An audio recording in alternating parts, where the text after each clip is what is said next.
ভগবান শ্রী বিষ্ণু পৃথিবীতে 10 বার অবতীর্ণ হয়েছেন। সেই 10টি অবতার কি কি এখানে দেখো, মৎস্য, কুর্ম, বরাহ, নৃসিংহ, বামন, পরশুরাম, রাম, বলরাম, বুদ্ধ, কল্কি।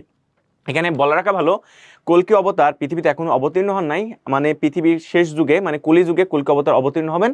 আর বাকি 9টি অবতার পৃথিবীতে এ পর্যন্ত অবতীর্ণ হয়েছেন। তো এখানে কিছু জিনিস জানবে, মৎস্য অবতার সত্য যুগে এসেছে পৃথিবীকে প্রলয় থেকে রক্ষা করার জন্য।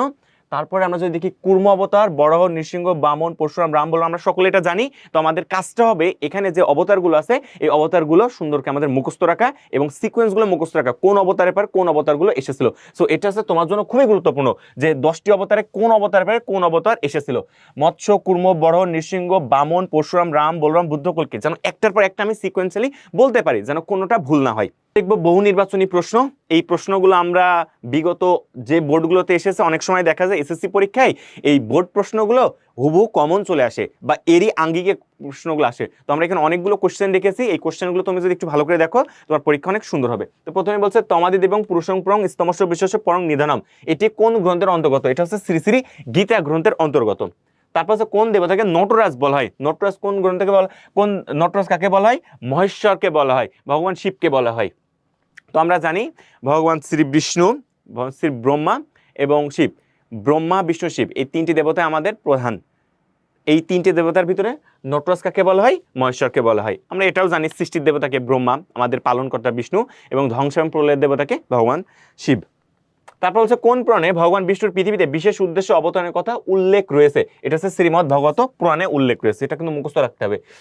নিচে উদ্দীপকের আলোকে পরবর্তী প্রশ্ন উত্তর দাও। মনে রাখবা হিন্দু ধর্মে এমন উদ্দীপক তোমাকে অনেক দিবে এবং প্রশ্নগুলো সলভ করতে হবে। এই উদ্দীপকগুলি একটু জাস্ট তুমি থিঙ্কিং করলে উত্তর করতে পারবে। তো দেখো উদ্দীপক কি বলেছে, অমল বাবু সৎ পথে থেকে কঠোর পরিশ্রম করেও সচ্ছলভাবে চলতে পারেন না। এটা মনে রাখবা, পৃথিবীতে অনেক যারা ভালো মানুষ তাদের পরে দেখা যায় অনেক সময় কি হয় যে তাদের পরে সবসময় ক্ষতি বা যে কোনো কিছু বিপদে থাকেন। ভগবান ভালো মানুষকে পছন্দ করার জন্য এর মানে তাকে কি করছে, অনেক পরীক্ষায় রাখছেন।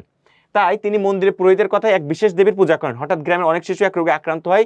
গৃহবধূ কমলা তার সন্তানদের মঙ্গলের জন্য শ্রাবণ মাসের শুক্লা সপ্তমীতে এক বিশেষ দেবীর পূজা করার সিদ্ধান্ত গ্রহণ করেন। অমল বাবু কোন দেবীর পূজা করেন? ভালো করে দেখো, অমল সৎ পথে থেকে কঠোর পরিশ্রম করে সচ্ছলভাবে চলতে পারে না, তিনি মন্দিরে পুরোহিতের কথা বিশেষ দেবীর পূজা করেন। এই যে তিনি সচ্ছলভাবে চলতে পারেন না, তিনি তাহলে কার পূজা করবেন? মা লক্ষ্মীর পূজা করবেন। মা লক্ষ্মী হচ্ছে ধন সম্পদের দেবী, তাহলে মা লক্ষ্মীকে যদি আমরা পূজা করি তাহলে আমরা ধন সম্পত্তি পাবো।